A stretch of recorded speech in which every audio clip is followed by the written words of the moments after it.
Halo, assalamualaikum. Welcome back di channel Keluarga Rahmawan dan di fanpage Bright Kids Study Club.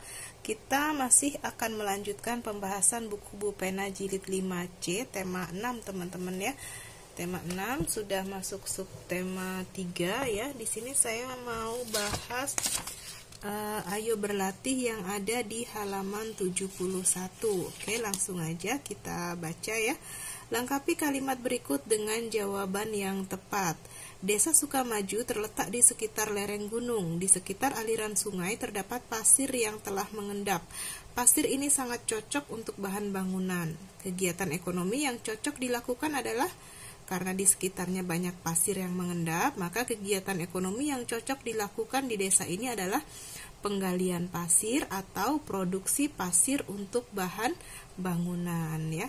Kita lanjut ke halaman 72B. Pemanfaatan pasir harus dilakukan secara bijak agar tidak terjadi erosi ya. Karena kalau lingkungan yang banyak pasir sering digali tanpa memperhatikan keseimbangan lingkungan sekitarnya bisa terjadi erosi. Maka pemanfaatan pasir harus dilakukan secara bijak agar tidak terjadi erosi. Lalu yang C, dataran tinggi cocok untuk menanam tanaman budidaya seperti yang di dataran tinggi apa aja teman-teman? Teh, kopi, tembakau, dan cengkeh ya. Itu contoh tanaman yang biasa dibudidayakan di dataran tinggi. Nomor 2, mengapa di dataran tinggi sering dijumpai warga yang memiliki kegiatan ekonomi perkebunan dibandingkan di dataran rendah? Jawabannya karena SDA atau sumber daya alam di dataran tinggi lebih memadai seperti tingkat kesuburan, cuaca, dan suhu yang baik. Oke, kita lanjut nomor 3. Ini ada gambar A dan gambar B ya. Gambar A ini petani kelapa teman-teman ya. Kalau gambar B ini petani sayur. Kita jawab pertanyaannya A. Menurutmu kegiatan pertanian manakah yang dapat dilakukan di dataran tinggi? Manakah kegiatan yang cocok dilakukan di daerah pantai? Jadi, kegiatan pertanian yang dapat dilakukan di dataran tinggi adalah gambar B ya, bertani sayur. Sedangkan kegiatan yang cocok dilakukan di daerah pantai adalah budidaya atau bertani kelapa. Ya. Lalu yang B, apa perbedaan kegiatan ekonomi di dataran tinggi dan pantai? Tuliskan dalam bentuk tabel.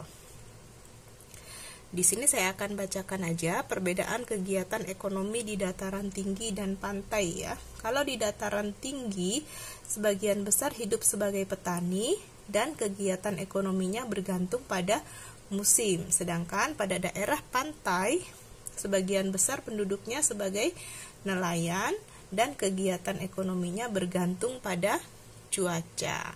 Lalu yang C, tuliskan interaksi antara manusia dengan lingkungan dari setiap gambar. Untuk gambar A, petani memanen atau menanam tanaman buah dan sayur yang cocok dengan wilayah pegunungan. Untuk gambar B, petani memetik kelapa di pantai dikarenakan pohon kelapa tumbuh subur di pesisir pantai. Oke, kita lanjut ke halaman 73 teman-teman ya. Ayo berlatih yang ada di halaman 73. Kerjakan soal-soal berikut. Ibu menitipkan sejumlah uang kepada Dedi. Uang tersebut adalah sumbangan untuk teman Dedi yang mengalami musibah. Di jalan uang tersebut terjatuh dan hilang. Pertanyaannya A, apakah Dedi sudah melaksanakan tanggung jawab yang diberikan oleh ibu untuk memberikan uang sumbangan kepada teman yang mengalami musibah? Mengapa demikian? Jawabnya belum, karena uang tersebut milik teman Dedi yang sedang mengalami musibah dan terjatuh lalu hilang. Lalu yang B, jika kamu menjadi Dedi, tanggung jawab apa yang sebaiknya Dedi lakukan saat uang tersebut hilang? Bertanggung jawabnya dengan cara bertanggung jawab dengan menjaga uang sumbangan tersebut agar tidak mudah terjatuh dan hilang. Lalu yang C, Dedi tidak jujur kepada ibu. Ibu tidak tahu jika uangnya terjatuh dan hilang. Apa akibat yang ditimbulkan dari sikap Dedi tersebut? Akibat yang ditimbulkan adalah mendapat teguran dari ibu karena tidak menjaga uang sumbangan untuk teman Dedi dengan baik. Lalu nomor 2, sekolah Lani melaksanakan upacara bendera setiap hari Senin. Cuaca pagi ini sangat terik. Lani pura-pura sakit agar tidak mengikuti upacara. Pertanyaannya yang A, apakah sikap Lani boleh kita tiru? Jawabnya tentu saja tidak, teman-teman ya. B, apakah Lani sudah melaksanakan tanggung jawabnya? Belum. Lalu yang C, menurutmu apakah pura-pura sakit agar tidak mengikuti upacara merupakan penerapan hak yang tepat? Mengapa demikian?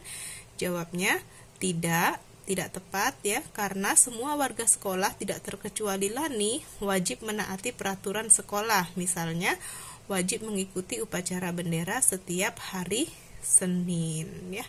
Udah selesai pembahasan kita halaman 72 dan 73. Next, di video berikutnya kita akan bahas halaman berikutnya.